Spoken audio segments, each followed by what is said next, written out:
یہ وہ عشق بھری داستان ہے جس کو جتنا پڑھیں ایمان تازہ ہوتا ہے۔ کس انداز میں یہ سفر ہوا، ذرا سوچیں کہ نبی پاک نے جب یہ محسوس کیا کہ مکے میں رہنا مشکل ہو گیا ہے تو صحابہ کرام کو یہ اجازت دی کہ تھوڑے تھوڑے کر کے مدینے پہنچ جائیں، کیونکہ مدینے سے بڑی خوشگوار ہوا آتی تھی، مدینے سے بڑی اچھی خبریں آتی تھیں، لوگ ادھر مسلمان ہو رہے تھے، لوگ ادھر ویلکم کر رہے تھے، مکے والے راستے تنگ کر رہے تھے، تکلیف پہنچا رہے تھے۔ حالانکہ یاد رہے یہ نبی پاک کا شہر وہ تھا، آقا کی ولادت یہاں ہوئی۔ لائف کے 53 ایئرز آؤٹ آف 63 ایئرز نبی پاک نے مکے میں گزارے تھے، مگر اب رہنا مشکل ہو گیا۔ صحابہ کو کہا آپ چلے جائیں۔ آقا نے صدیق اکبر رضی اللہ تعالیٰ عنہ کو اپنے ساتھ چلنے کی دعوت دی۔ بی بی عائشہ فرماتی ہیں اس دن میرے بابا بہت روئے اور پہلی بار مجھے پتا چلا کہ کوئی خوشی کے مارے بھی روتا ہے، کیونکہ نبی پاک نے جب یہ اجازت دی کہ ابو بکر تم میرے ساتھ ہجرت کرو گے تو آپ نے بڑے آنسو بہائے۔ جب غار ثور کی طرف جانے لگے تو صدیق اکبر رضی اللہ تعالیٰ کا اسٹائل بڑا ڈیفرنٹ تھا،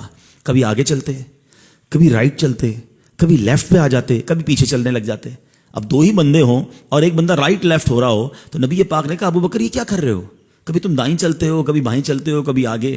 کہتے حضور جب میں خیال آتا ہے نا کہ آپ پر دشمن دائیں طرف سے حملہ کرے گا تو میں رائٹ آ جاتا ہوں، جب یہ خیال آتا ہے لیفٹ سے حملہ ہوگا میں لیفٹ ہو جاتا ہوں، حضور جب لگتا ہے سامنے فرنٹ سے اٹیک ہوگا میں آگے ہو جاتا ہوں، حضور جب خیال آتا ہے پیچھے سے میں پیچھے ہو جاتا ہوں۔ اللہ اکبر۔ نبی پاک نے کہا ابو بکر تم اس لیے کر رہے ہو کہ حملہ ہو تو مجھے نقصان نہ ہو؟ کہتے ہیں واللہ حضور میری یہی تمنا ہے کہ اگر کوئی اٹیک کرے آپ پر آنچ نہ آئے، ابو بکر اس کے سامنے آ جائے۔ غار ثور کے نیچے پہنچے، صدیق اکبر رضی اللہ تعالیٰ نبی پاک سے عرض کی حضور آپ میرے کاندھوں پر آ جائیں، کہیں آپ کے مبارک قدموں پر کوئی کانٹا نہ لگ جائے۔ لک ایٹ دا وے نبی پاک ان کے کاندھے پر سوار ہوتے ہیں، اور صدیق اکبر نے وہ پورا ٹریول جنہوں نے کیا ہے وہ جانتے ہیں، آلموسٹ 5000 فٹ ہائٹ ہے۔ صدیق اکبر وہ کیسے لے کر چلے ہوں گے، کیا وہ منظر ہوگا۔ اور جب نبی پاک علیہ الصلوۃ والسلام کو غار کے کنارے پر پہنچا دیا، نبی پاک سے عرض کرتے ہیں حضور آپ ذرا باہر رہیے، پہلے میں اندر جاؤں گا۔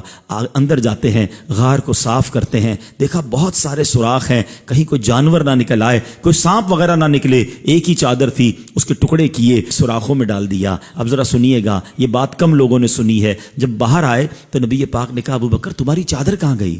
کہا حضور اندر جتنے سوراخ تھے اس میں نے پھاڑ کے وہ سوراخ بند کر دیے ہیں۔ اللہ کے نبی اتنا خوش ہوئے، آقا نے سنو کیا دعا دی، اللہ اکبر۔ نبی پاک کہتے ہیں اللہم اجعل ابا بکر معی فی درجتی یوم القیامہ، اے اللہ ابو بکر کو قیامت کے دن جنت میں میرا ساتھ عطا فرما، میرے ساتھ جنت نصیب فرما۔ اس دعا کی اہمیت سمجھو، میں اور آپ دعا کرتے ہیں کہ اللہ ہمیں جنت میں آقا کا پڑوس نصیب فرما، اللہ کے حبیب اللہ کی بارگاہ میں دعا کر رہے ہیں کہ اللہ ابو بکر کو جنت میں میرا ساتھ عطا فرما۔ اور سنو صرف دعا نہیں ہوئی، تھوڑی دیر میں وحی نازل ہوتی ہے کہ یا رسول اللہ، اللہ کریم نے آپ کی دعا قبول فرما لی ہے۔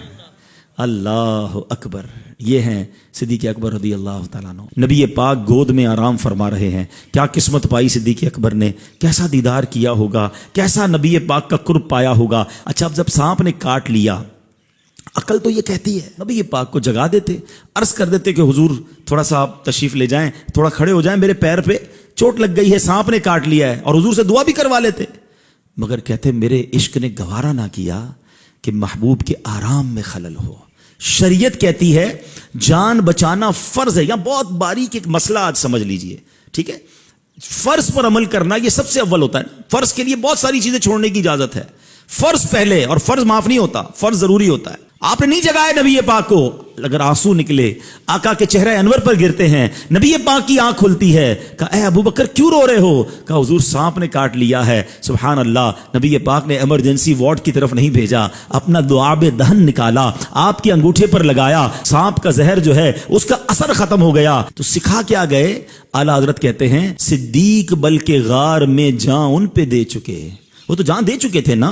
اور حفظ جان جان فروز غرر کی ہے، اور جان بچانا تو سب سے اہم فرض ہے۔ اعلیٰ حضرت کہتے ہیں ثابت ہوا کہ جملہ فرائض فرو ہیں، پتہ یہ چلا کہ سارے فرض جو ہیں وہ فرو ہیں، وہ شاخیں ہیں۔ اصل الاصول بندگی استاج ور کی ہے۔ ارے اصل یہ ہے کہ اگر رب راضی جب ہوگا، جب حبیب پاک راضی ہو جائیں گے۔